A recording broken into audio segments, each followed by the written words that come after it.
Okay, welcome everyone. Thank you for joining us tonight. The goal tonight is to do a quick run through, and obviously, if anyone has any questions at any point, please feel free to ask. It could be I skipped over some items. If I don't have the answers here, um, then I can try to look them up for you. But just as an introduction to our Pesach cleaning, our Pesach preparations, that is Pesach obviously is taken very seriously. Chametz, the idea of chametz is Would you like me to sit there so you oh, don't have to look both ways? whichever. It's easier. It makes it look like there's a bigger crowd. So. You know, like NBC Studios, they have the widening cameras that make the audience look bigger. If you've ever been there. Um, Anyways, so Pesach is taken very seriously. Chametz, the idea of chametz, eating chametz on Pesach is an isur karet. You are chayav karet, meaning death, heavenly death. If one eats chametz, so we do take this very seriously. At the same time, we have to realize that there is also a mitzvah of Simchas Yom Tov. There is a mitzvah to be happy on Yom Tov, and if one is slaving away, doing their spring cleaning and not sleeping, working too hard because they are doing their spring cleaning into Yantif, that could take away from the mitzvah of Simchas Yantif, and we have to find a way to balance these two things. There are often many rabbis who will say that your Pesach cleaning in reality should take no more than a few hours. It should not take more than a day. And there is some truth to that, because we have to know what is it that we're looking for, what is it that we're not looking for, what do we have to do, what don't we have to do. And if we know that, then we can know how to properly get into the Yontif mode, to be awake for the start, and to be able to relive the Exodus and properly observe Yontif to its fullest. So that is our goal tonight, to go through what do we have to do, what do we not have to do. We'll get to hopefully some products, common, frequently asked questions, and again, if anyone has any questions at any point, please feel free to interrupt, raise your hands. There might be room for comments on YouTube, or you can post to our WhatsApp group. I'll try to check the questions after. Okay. So we prepare for Pesach because we have the mitzvah. There are two prohibitions: the Bal Yira'u, Bal Yimatzeh. We have the prohibition of owning chametz. That's why we sell our chametz, any chametz that we may have. And there's also the prohibition of eating any chametz. So that is why we have the mitzvah of Chazal instituted a bidika. We have to check for our chametz on the night of the 14th.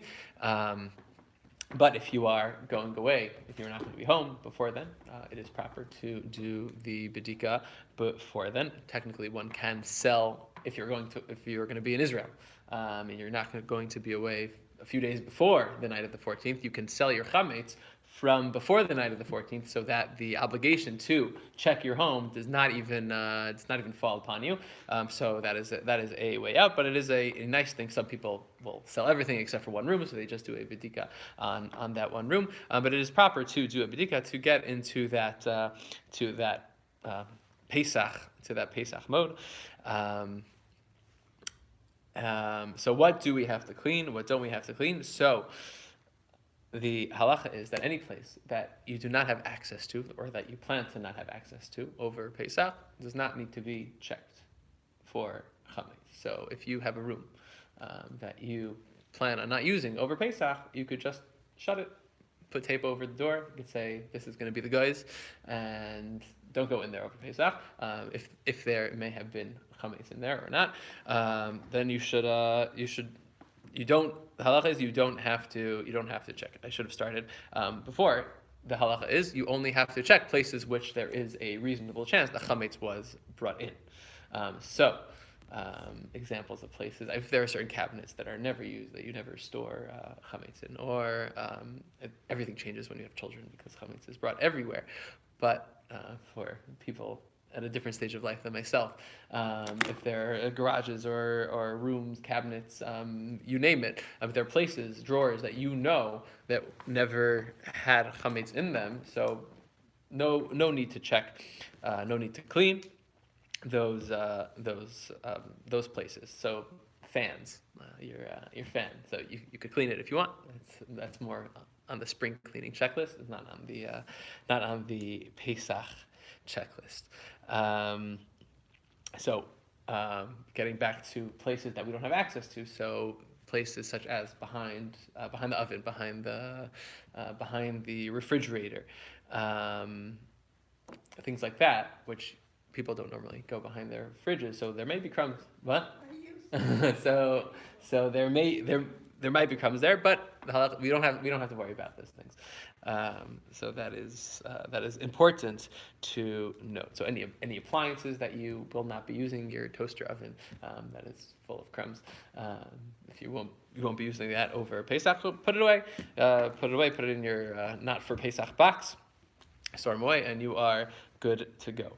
So that is. Is it because you're going to sell your chametz that you really don't have to check these places? No. The halacha is that in terms of the prohibition to have chametz on your property, on your premises, those are anything that is smaller. There are a few things. Anything that is smaller than a kazayas, anything that is smaller than an olive, if it is a little dirty, mitunaf ktsas, that's what the Mishnah Berurah says, then you don't have to worry about it. It's considered batel. It's already considered nullified, right? We do bittul chametz. We nullify our chametz. We declare it as null, but it is itself. Nobody cares about that. So that is why you don't have to worry about that. So crumbs. So the issue of crumbs. So crumbs that will not get into your food, you don't have to worry about. If there is a place if there's a place that you go to, that you normally go to during a meal. For us, I kept thinking about this. We have boxes of where we keep our plasticware. It's plastic forks, spoons, and knives. So it's normal for us to get up in the middle of the meal and grab a fork if we need to grab an extra spoon. So it's likely that there may be some chametz fell in there. So there might be crumbs. So we'll change those boxes and put in new plasticware in there. So there you have to worry about crumbs that might get into food. You can't eat crumbs, but if they are dirty, they're disgusting. You spray a little Windex. Windex has the ability to it makes the chametz disgusting. So you don't have to worry about that. Okay. Did that answer your question? Yeah. Okay. So any place you don't have access to, any crumbs that are dirty, that nobody would eat, you don't have to worry about. Chametz that is bigger than a kazayis, that is bigger than an olive. So if it is inedible by a dog, it's not ra'ui la'achilas kelev, then that too does not technically need to be thrown away. You don't have to worry about that. That gets more into the questions of the toothpaste and the medicines. So we'll get into that a little later. Any questions? Good? Okay. So just because we're not necessarily looking for those small things, we're looking for bigger, significant items. So pockets you may have left a candy wrapper in or a candy in, bags, suitcases, things like that. So those are the places that do need to be checked because very often we'll slip in a candy, a lollipop, or whatever it is into our pockets. But other than that, if it's just crumbs on the counter, crumbs on the floor, spray a little Windex, and you're good to go. Anything else? Okay. So we spoke about setting aside cabinets for your chametz. What we do is, if you do have chametz that you plan to sell, it is a good idea if you it's better to get rid of of most of your chametz. But if you have a lot of chametz left over, so we sell our chametz. That's what we do. So you put those in a cabinet, set it aside, and that is what is sold to the goy. Mark the cabinet as clearly that it is going to the goy, and then you are good to go for those cabinets.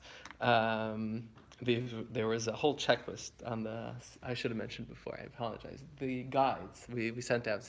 Jane sent out the email today with the CRC guide, the OU, and the Star K. All of these chametz guides. They're excellent. They have these checklists of places to check, but they'll answer most of your questions of particularly about the products, but also the koshering, and any Pesach questions you have. All this information is there. The CRC even has an app to check up any products to see whether a certain product requires a kosher for Pesach certification or not. These apps are they're amazing. And they're free, so definitely check those out. Okay, so crumbs are only a problem if they're going to get into your food. If they're not going to get into your food, then you're good to go. What we're checking for bigger items that may have been left somewhere, and that's where we should go a little crazy. But yeah. Okay. Anything else? When you dispose of your chametz, important to know that on the last day, the last few minutes before the isur of chametz takes hold, so the chametz should be out of your property. So it happens to be a garbage pickup. The garbage pickup is on Friday, so it could be that they'll right.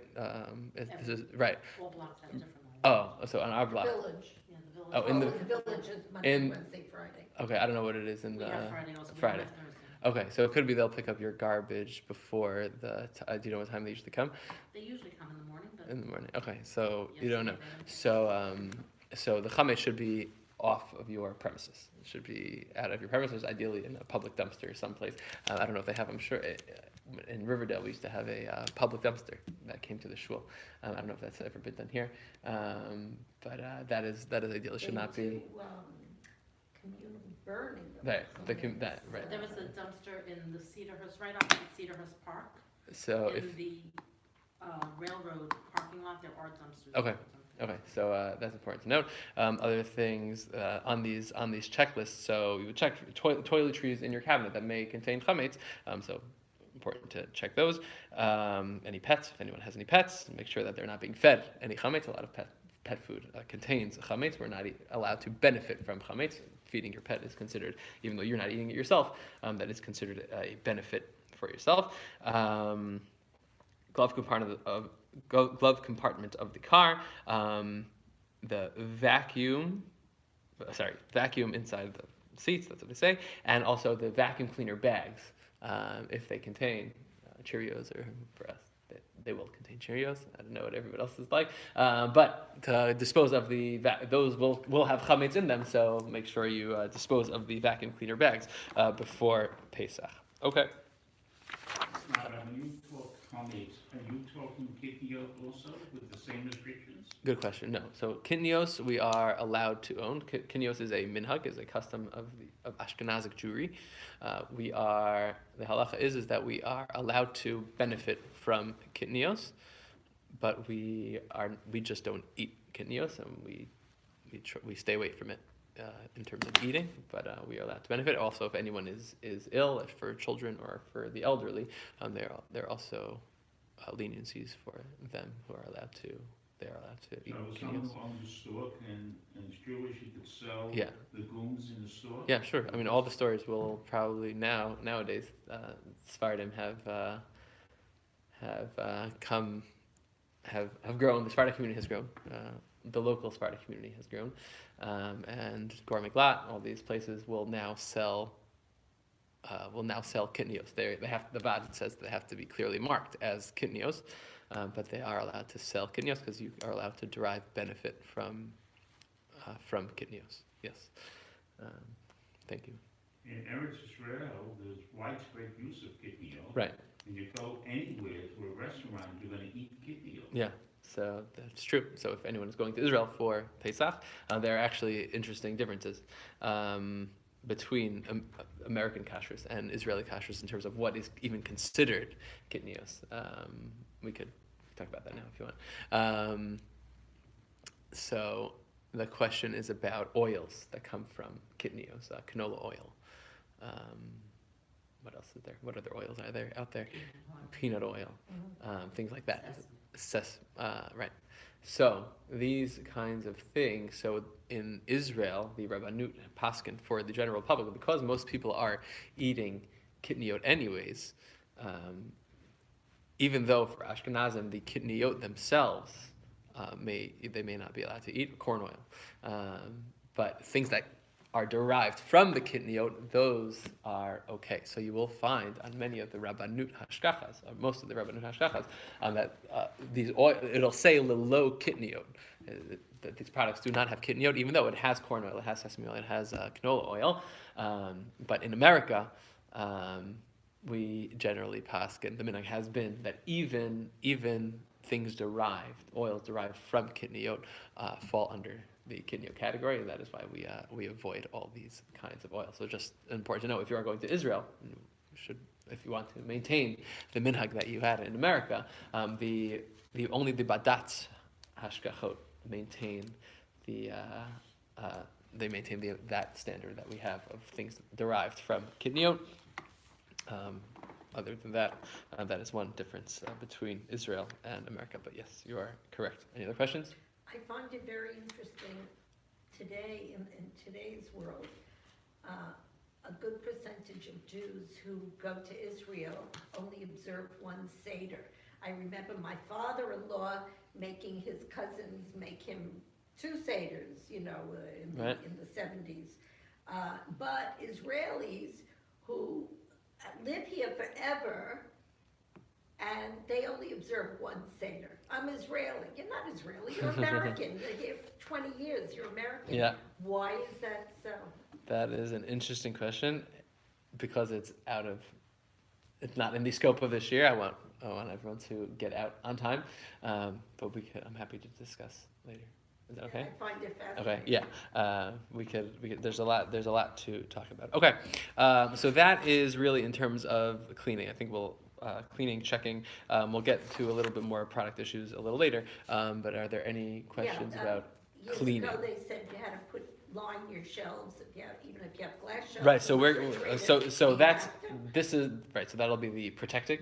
But just for getting rid of the chametz, the places that you have to check what we're looking for. We cover that. We'll get there when we get to our counters and refrigerators and koshering. Are we interested in talking about koshering? I was planning on doing that. I don't do it anymore. Okay. All these the koshering methods they're in all the guides. We'll go through them. We'll walk through the kitchen quickly. And go through everything. So for your oven, the rule is in general, the way to kasher, the way the chametz came in to the item that you want to kasher, that is the way you get it out. That is the general rule that we will follow. So for your oven. And there are actually two different kinds of koshering. There's a way to kosher by self-cleaning ovens. So it used to be people would have a blowtorch and would make the oven, parts of the oven get red hot. So that is very dangerous if you don't know what you're doing.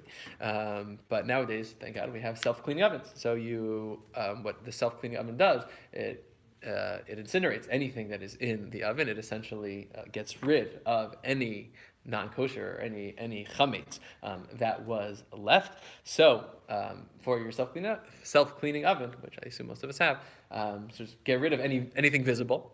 That's what you do, and turn on the self-clean cycle, and you are good to go. Some of the self-clean ovens have a safety feature, or our oven, I know, doesn't let us self-clean with the racks inside.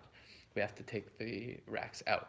So what we would do then is put the self-clean cycle on, and that'll kosher the outside of the surrounding parts of the oven, and then we would put the racks back in, and then put the oven back on to 550 or whatever, around 550 degrees, and that would kosher the the racks, and also just around the gasket is a good place to clean. There might be Keep it some. on for how long? So 550. for an hour, 45 minutes to an hour.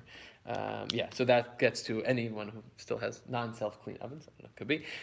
So that's the way to kosher for non-self-clean ovens. So for non-self-clean ovens, you clean it out. You have to wait 24 hours. It has to not have been used for 24 hours. Then you turn it on to its highest temperature.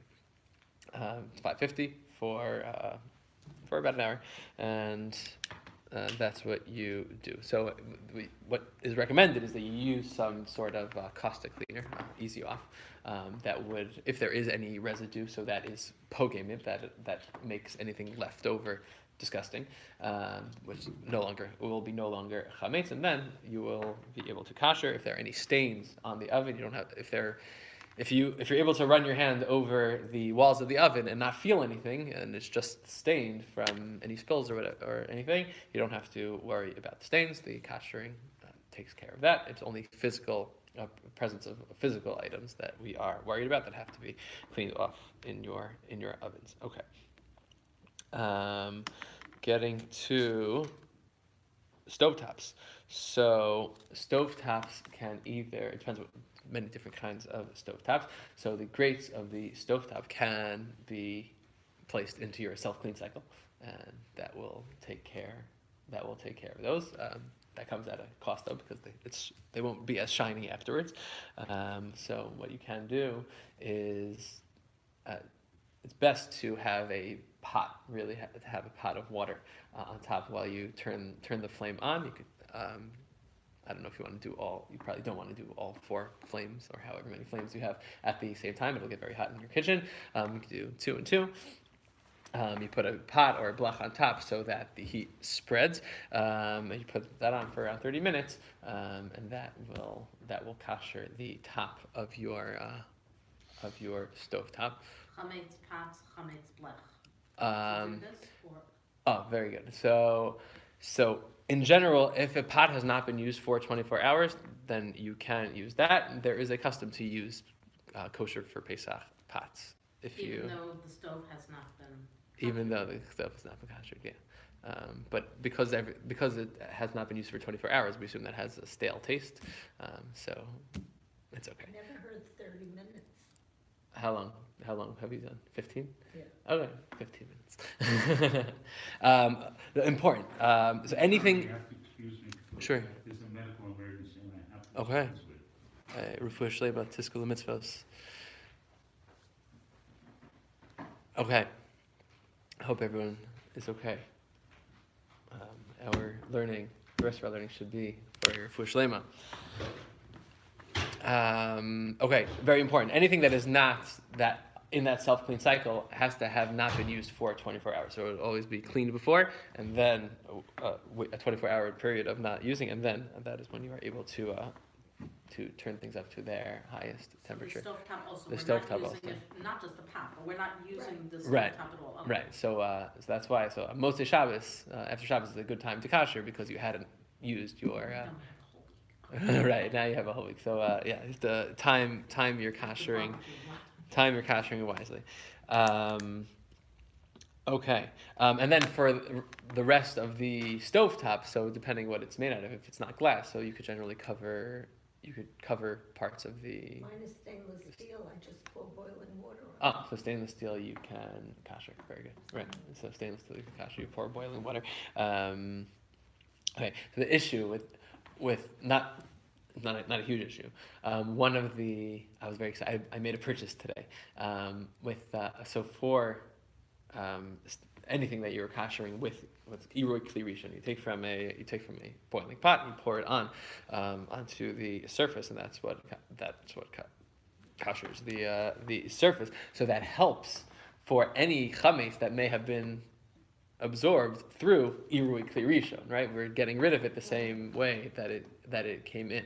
So the issue is if you were cooking a pot of noodles and a boiling hot noodle fell onto your stovetop, so it doesn't actually irui kli rishon. If you take it from the pot, the water from the pot, it does not get rid of does not get rid of that noodle taste. Why is that? Because a salad, we're getting into the technicalities of kashering, but a salad is viewed itself as a kli rishon, is viewed as itself having been on the fire and does not go down a notch with the iro, even though it was poured from another pot. Either way, so there are those who recommend so to still not put anything directly onto any food directly onto those surfaces, or if you want to be extra careful, you can use a boiling hot stone, which essentially creates the stone itself creates a kli rishon, creates a boiling pot that could be moved around the water to kasher the water around. So I actually bought something today that is it's amazing what they sell. It's a stone in a handle. It's covered, and so you put it down. You put it on your counter on your stove, and you can use that. So I'm very excited about that. So again, pouring water, and I know you'll probably get to a stainless steel sink. Yeah. Again, we're using a chametz pot or a... Right. So again, if you want to have one inexpensive pot that you want to buy and call that your kashering pot, you could do that. If it has not been used in 24 hours, that is okay. It could be chametz or non-chametz pot.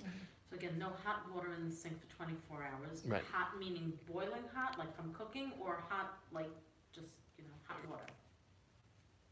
Hot water. Hot water, You should, okay. yeah. Technically, it's boiling hot, but you don't want to get too close. Okay. So just try not to use it. Cold water was used. Cold water, again, I try to avoid use as much as possible. If you need it for colds, then I guess that's okay. But what we're talking about is hot use. You didn't want any taste absorbed in there. What creates absorption of taste is hot liquid. But yeah, so that's what we are talking about. Okay. So where were we? So that was the electric stovetop. So if you can kasher your stovetop, that's great. Or you can also cover the stovetop with aluminum foil, something that will not rip. Okay, glass stovetops. Do people have glass stovetops? No. Okay, if you do, so that's a little more complicated because, yeah. So Ashkenazim don't kasher glass, so that's why it creates a little bit of an issue. But so they say to either raise your pots. So you kasher the burners by turning them on after cleaning them and have not used them for 24 hours. Turn them on for that half an hour, 15 minutes, till they glow, and then you could either you can kasher the glass. It doesn't hurt, but also to raise the pots with a trivet or they say a metal disc, so that nothing comes in direct contact with the glass stovetops. Okay. Any other electric stovetop? If you have an electric stovetop, so it would basically be the same. Turn it on for the 30 minutes and clean everything well. Okay. What else? Okay, interesting. For the first time this year, I saw. It could be they came out with it last year. Also, warming drawers. The CRC spoke about. They were the only ones who said that you can kasher warming drawers. So this is from the CRC guide that you can kasher a warming drawer. So this is what they say. I'll read to you what they say. So again, clean it out. Not used for 24 hours. They say, like 1 can of chafing dish fuel, a sterno can, in the warming drawer. Being sure to use a can fueled with ethanol or methanol. Sorry, okay. I could send you a link to this. So use a can fueled with ethanol or methanol, because other cans, wicked cans that use diethylene glycol, should not be used. Read the ingredients. Leave the door of the warming drawer slightly ajar so that there will be enough air to allow for combustion, and allow the can to burn for 2 hours. So what essentially that does is it creates a level of heat beyond. It's in one place. You're just putting the can. Right. Okay. So what that's doing is it's creating a level of heat that was greater or as much as whatever level of heat was created in your. It creates a level of heat enough to call this koshering. I'm assuming it doesn't kill the warming draw. Yeah, they recommend it. They're very big on these safety features and Amazing.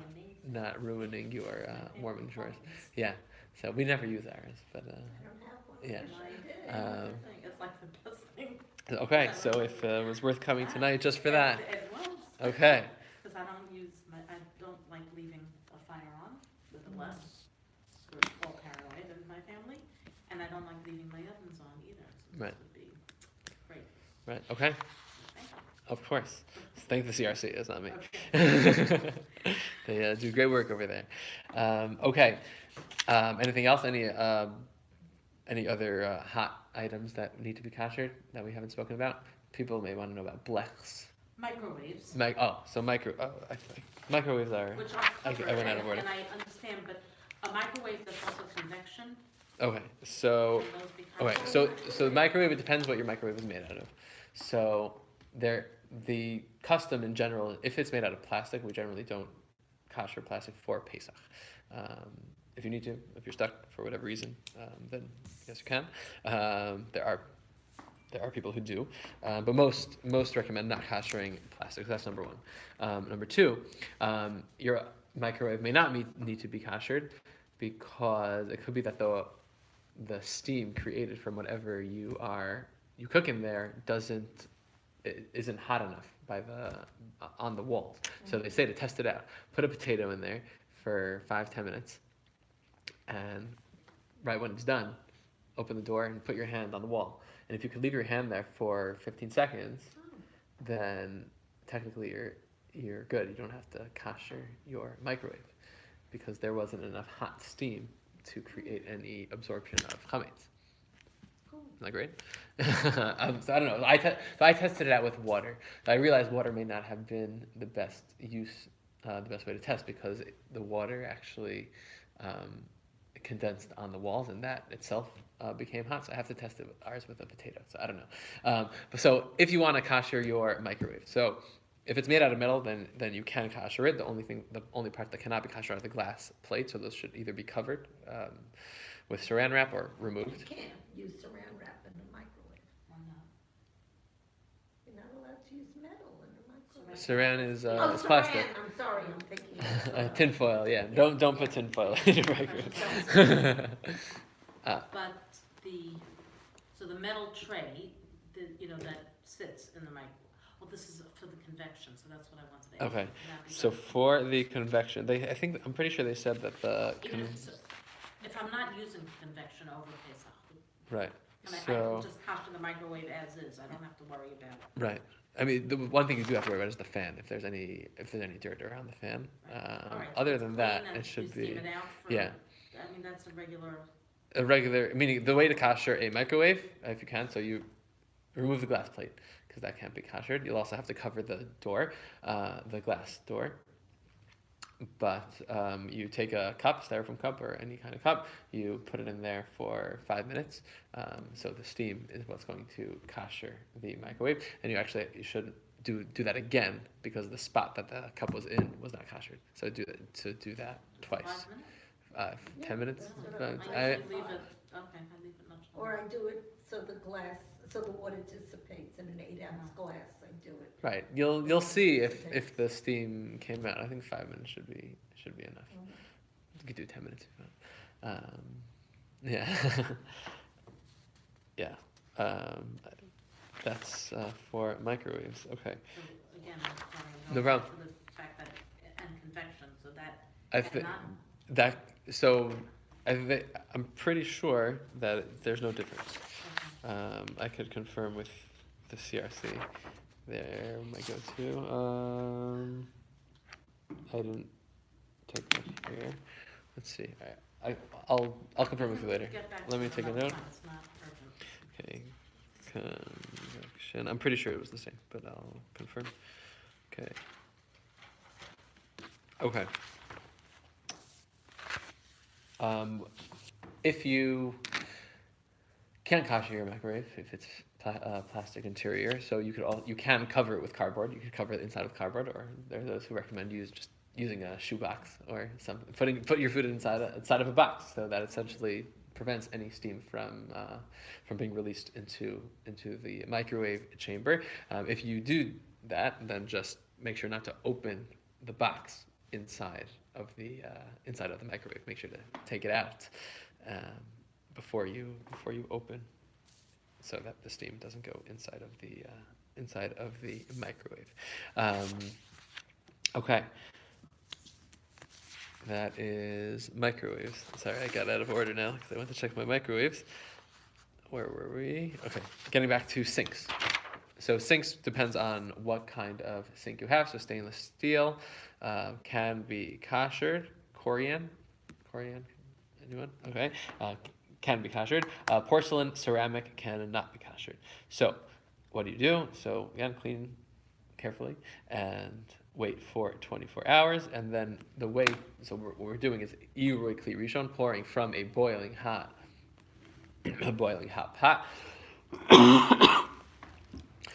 The term in Chazal is Ma'aleh Abuot, the term for boils. So you have this boiling hot pot that has not been used for 24 hours, or chametz free. And pouring the stream of the boiling water has to hit every part of the sink. So do that in a methodical way so that you know that you hit every part. So you'll do the faucets, and if you have an instant hot or something like that, if there are any knobs or things that could come off, clean those also. They recommend that if you can, also you kosher it insta-hot by turning it on also, so that the hot water is running through the interior, and you could pour some hot water over the exterior of the Insta-Hot. I saw the CRC recommended actually changing the aerators of your faucet. I didn't see any of the other kosher organizations recommend that, but definitely clean it if there could be gook stuck in there. There's a question about the drain of the sink also. So if it's cleanable, if the holes aren't small enough and you are able to clean it, so you could really just kosher that, or you can replace the drain for Pesach. And the racks. So the issue with racks is that they have, at least our racks have some plastic covers, so we wouldn't necessarily kosher plastic. There are also areas that they're difficult to clean. So anything that has an area that's difficult to clean, we don't recommend koshering. So that is why you should either replace racks or don't use racks for Pesach. That is about the sink. Anything else? Dishwasher. So dishwashers are. What have you done in the past? Have you koshered? You haven't used. Yeah. KJ sends out that you can use your dishwasher. Right. If Okay. it's stainless steel. Right. So the OU says, "Ask your rabbi." So I did that. There's so many, the issue with dishwashers is that there are many different areas. There are different catches and different areas. There's a lot that needs to be taken apart. There's a lot that needs to be cleaned. So if you are confident that you're able to open up They say each of just the to areas. clean it and I have to take out my folder, but I think it was just clean it and run it through twice. That's what Okay, KJ so said. I'm not here to argue on anyone or anything. If you are able to get through a Pesach without your dishwasher, then that's what we plan on doing. But there are those who kosher dishwashers. Again, it also depends on what it's made of. So some dishwashers have a plastic interior, so we would not recommend doing that. But also, many recommend replacing the racks if you have special Pesach dishwasher racks. So again, it's complicated. If you are confident that you're able to clean everything, unscrewed everything that needs to be unscrewed, got rid of the. I actually haven't used it right. in a few years because my helper washes the dishes. Great. That's it. So if the drain, what's it called, where all the gook goes, what's the word for it? Aerator? No. The drain or the Drain. yeah. So yes, clean that out because that'll have dirt in it. But yeah, so if you're confident that you're able to do it, then by all means. But the kashrus organizations, they said to be cautious. So if you have been doing that, then I'm not gonna tell anyone that they can't. But it's not recommended. Okay. Either way, refrigerators, freezers, shelves. So because refrigerators are cold, so there's not the only thing we should be worried about is any crumbs that may have been left over or any spills. So to clean out the refrigerator well, has been a custom to line your refrigerators with plastic. Technically, that is not necessary. It's a nice thing to do. If you would like to do that, if you do that, then just make sure if there need to be holes poked in the covers to allow for airflow. That's important. If you have an ice machine, so an ice machine is a place where you would sometimes go in the middle of a meal to grab some ice. So what you would do is dump the ice from the ice machine and make sure it's clean, and then turn it back on, and you are good to go. But you could use your ice machine over Pesach. Okay. Hot water urns. If you know for sure that you only used your urn for hot water, then all you have to do is kasher the spout of the urn. You get some hot water in there. You run the spout for a few seconds, and pour boiling water over the spout, and that is how you do it. But if you used your urn for chametz things, oatmeal or whatever it may be, or you put your challah on your urn, so then we would not recommend using that urn over Pesach. So you should get a new urn. And that is about your urns and spouts. Do you need a new blech? A blech. So are you talking about a hot plate or a No, blech? blech over the flames. Right. So you should probably get a new blech. They're just difficult to cut. If you're able to get it into your oven, into that self-clean cycle, it probably won't fit. Actually, mine may. I was cycling the way my. Okay, I don't know. Otherwise, I would recommend. I never do. I usually buy new ones, but I'm just curious. Right, I would recommend a new one. Hot plates, though, could probably be kashered. Again, if you clean it well with Easy Off, get rid of any. An extra one, but Yeah, if you clean it well, they have some sort, it's like a glass surface, isn't it? is it? If it's metal, if the pot is metal, then it can. If it's glass, then no. It has like Okay. Glass? it's a glass, it's a glass.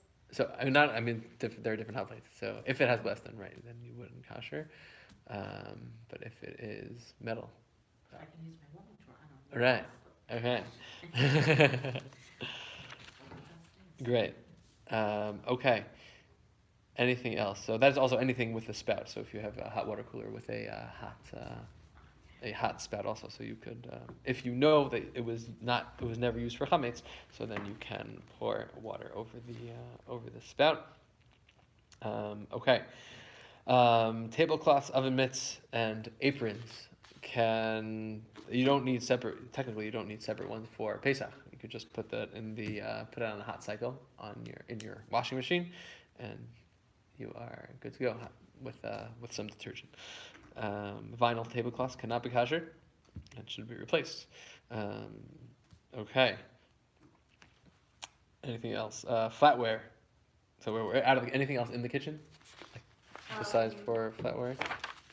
Coffee machines. Keurigs.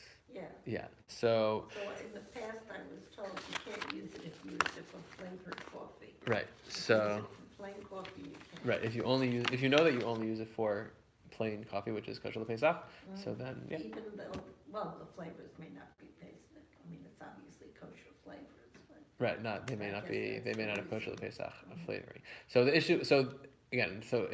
if there's plastic, so that you have to kosher the plastic. So if for whatever reason you need to do that, so then there is a way. There is a way to kosher it, but we generally don't kosher plastic, so we won't do that. Okay.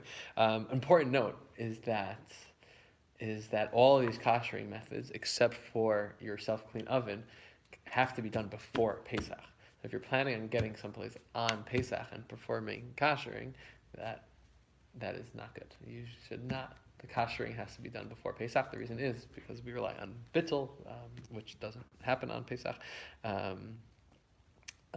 So that's important if you're planning to get to a hotel and use the microwave there, to kosher the microwave there. So that's really, I have a can't question. kosher that on Pesach. If I have like a tiered thing, if I don't wanna schlep everything downstairs, can I just put a black plastic bag over, like, my food processor is on it? I mean, these are schleppy, heavy things. Can I just cover the rack? You know, I have a tiered rack in the kitchen. Yeah. It's better to take it out of the kitchen, but is it okay just to put a plastic bag over it and tie it on the bottom? If it's clearly marked that, So I don't have and to no schlep one, it downstairs. yeah, if it's clearly labeled as Yeah. chametz, Mhm. and no one will access it over Pesach, then yes. I just thought of doing that. Let's just schlep. Yeah. Great. Okay. In terms of, where were we? Flatware and kiddush cups. So glass cups we generally don't kosher. Ashkenazim don't kosher glass.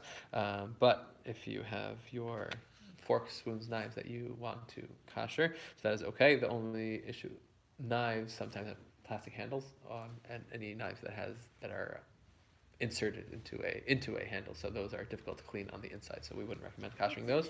They said that when I grew up, my mother, we didn't have separate glass, drinking glasses. 3 days, changing in cold water, changing the water every Right. night, and that's the way Like we you kosher. kosher from like a place glass. Yeah, Right. that's the way Yeah. my mother always did. Yeah, so I mean- Svardim kosher glass, but we That's what generally we always do. did. Yeah. I mean, having kosher glass and a million trillion. Anyways, so for your recommended to have separate flatware if you can.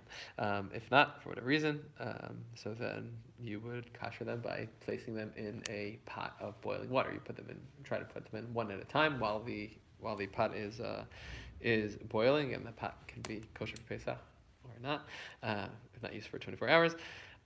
Make sure that everything is clean. Put them in there. Wait a few seconds, 15 seconds. Take them out, and the custom is to then rinse them off in cold water. And that is about that. Kiddush cups also.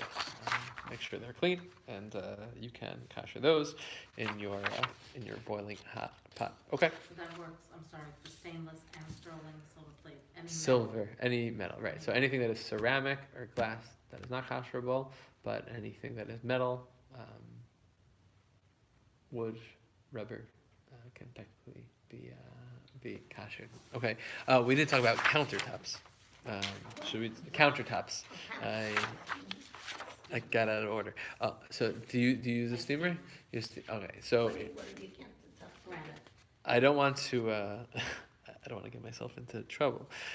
So it depends what kind of steamer you have. So the issue with steamers, Isn't steam? so steam is steam. If the question is if you're using like a clothing steamer, what kind of steamer do you have? So it's a. Is it it an was a industrial? Well, it's from a floor steamer, Okay. something that. So if you know that the steam coming out of the steamer remains at 212 degrees when it makes contact with your countertop, then that's great. That's great. I don't know. I don't know. You can't count a kosher. I have like formica. Okay. Right. So formica is actually a question. Right. So the easiest thing to do is to cover your counters. That's easy. Or if you want to steam them, if you're able to. So there are different steamers. So like a clothing steamer.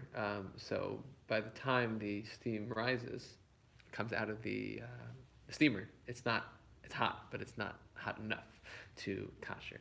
So so if you know that your steamer is good enough, then great. I don't have a steamer. Maybe I'll borrow yours. But you could do formica if you have a. Formica. So formica is I always thought you couldn't. do formica. formica. I think formica is a kind of plastic covering wood. So many say not to I never kosher heard for that you Micah. could. No, so we're talking. So again, so I'm talking about granite. we didn't get to. So what kind of countertops can be koshered? So stainless steel, granite, quartz. Formica is questionable. So the people who I consulted with said the Formica cannot. There are those who say Formica can. So if if your minhag has been to kosher your Formica, then keep doing that. I'm not going to tell anyone to not do that. But so if you don't have your steamer, 212 degree to steamer, hot water, right? So again, the hard part is that the stream has to hit every part of the counter. It's not enough that it should splash across. That should roll across from the stream. The stream, so you'll go through a few pots of hot water in doing that, depending on how much counter space you have. So that's why it's difficult and messy. That's why.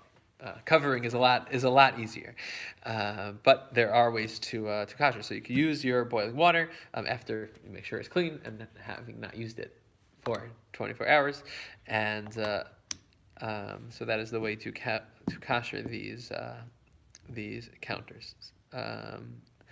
If you know that your steamer gets to 212, let me know.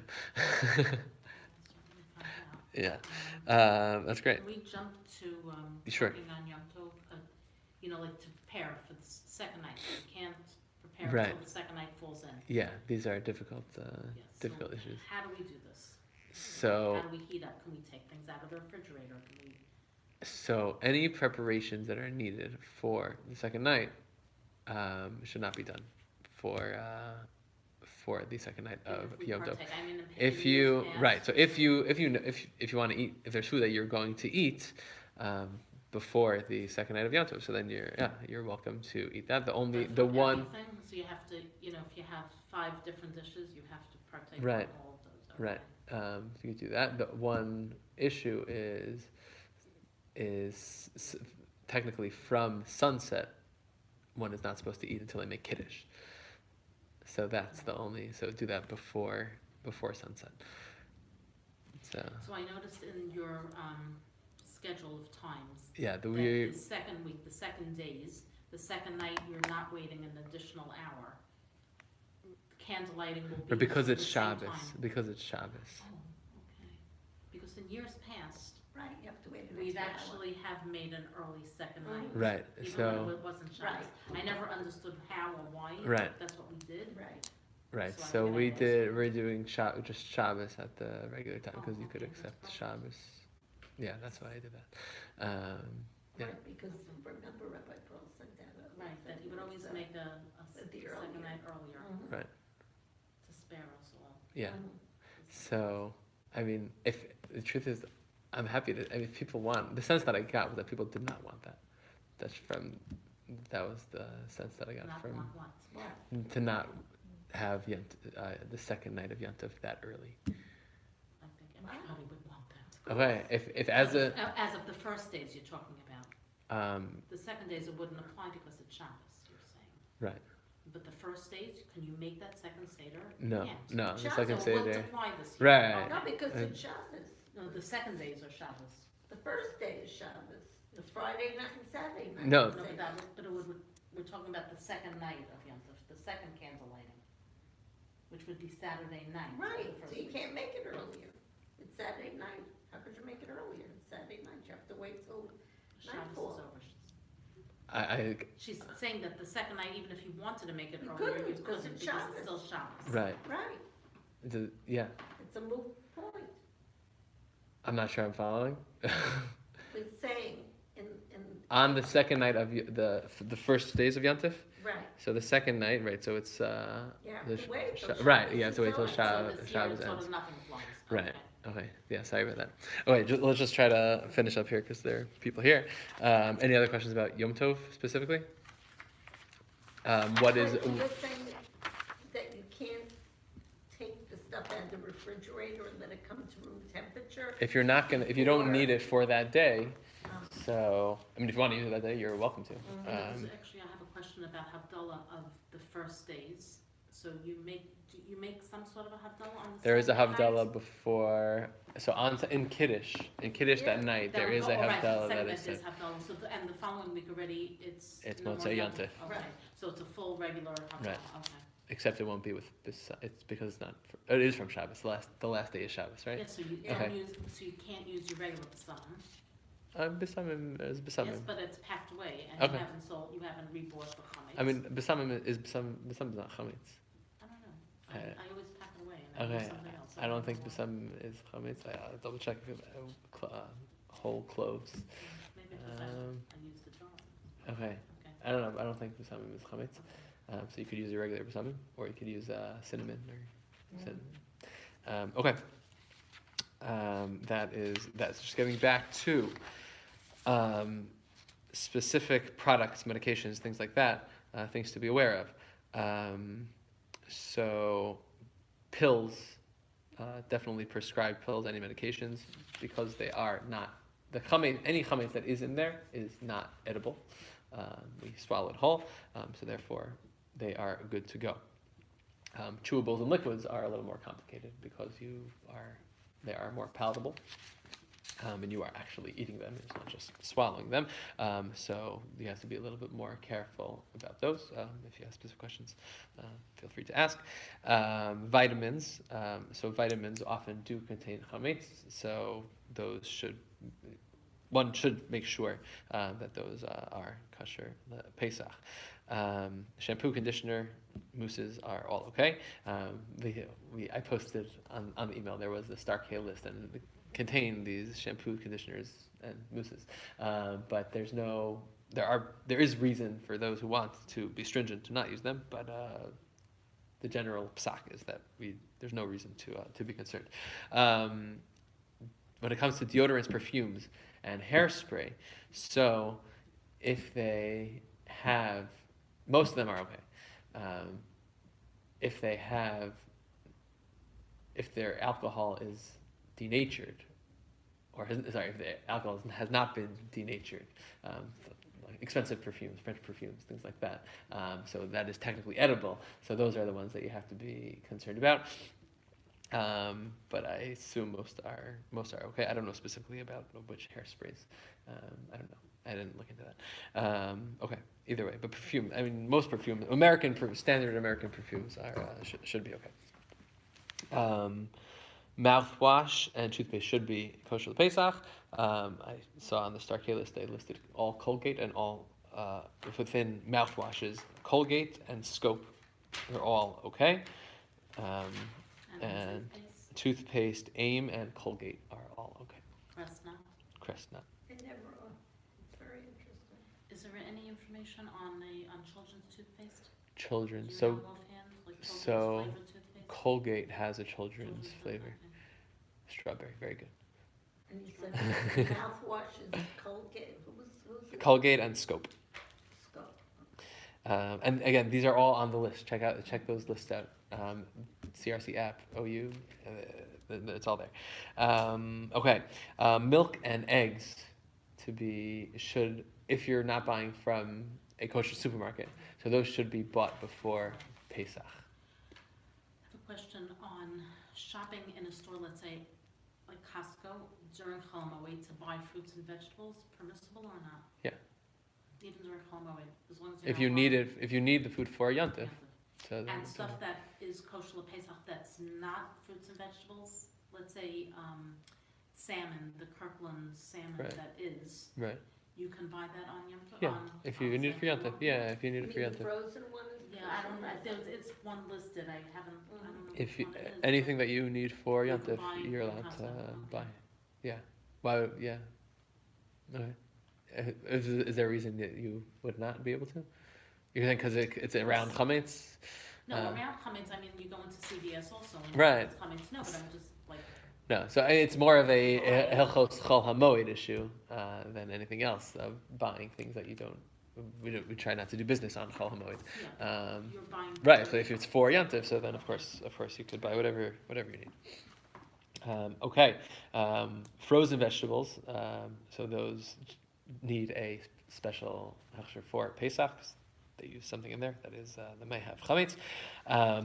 Pet foods, we mentioned before, need to be kosher to Pesach. There's an interesting discussion about paper plates, paper products, paper plates, napkins, paper towels. So the OU says that everything is good. The issue is that there's a starch that they use to make the first few sheets and the last few sheets stick to each other. So if you want to not use it directly with food, so then I guess that's good to do. But the OU says that any chametz that is in there, any starch that is in there, is batel, and is nullified, becomes part of the paper towel. So there's no issue. You don't have to worry about that. Parchment paper needs a specific kosher for Pesach certification. I know that we learned that the hard way, unfortunately, one year. And so there are brands listed. I know Geffen has one. I didn't write down the other one specifically, but it is on the OU list. They should have. It should be on there. Anything else that I missed? Any questions? Okay. I feel like there was more that I wanted to say, but I didn't write it down. That's why I don't remember. But if there's anything else, I have to get back to you about the convection, which I'm pretty sure is okay.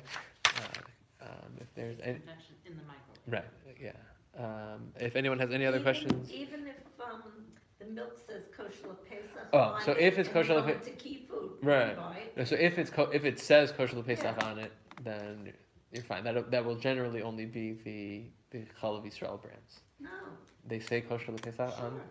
So The regular milk, sure. so if they say kosher Pesach, then Mm. you're fine. It's interesting. The reason that is because it's a question of whether you're benefiting. If it was milked on Pesach, that's called benefiting from the chametz that the cow had eaten. In Israel, they start feeding the cows non-chametz food from beginning Purim time, so that there are no issues. But if you buy No milk one- before, I buy organic milk, and Right. I'm buying it before Pesach, it's fine. Most of the milk, any milk with like these Any additives regular or anything, milk. regular milk, Oh, they're all fine for. lactate milk. Lactate milk is fine before Pesach. Okay. Um, That's what I use. Yeah, lactate pills, on the other hand. No, I don't use. Okay, you don't use lactate Milk. pills. Lactate pills are one pill that the OU says you should not generally use. The way to use it is to wrap it in a tissue and swallow it like that. Swallow it whole. Doesn't sound so pleasant. My wife is lactose intolerant, so she uses those. If anyone has any questions, please feel free to. The question. Yeah. I'm celiac, and although I do cheat for challah during the year, and it doesn't bother me. I have been buying this horrible $27 a pound. Can I matzah. hold on one second? I just want to, and for the people here, and then Oh. we'll talk privately. If anyone has any questions, please feel free to text me, send WhatsApp, or on our Q&A halacha group. If you want to join, you still can. My number is 718-619-7729, 718-619-7729. Please feel free to send a text or email. I'd be happy to answer any of your questions. Check out the guides. All the information is there. Have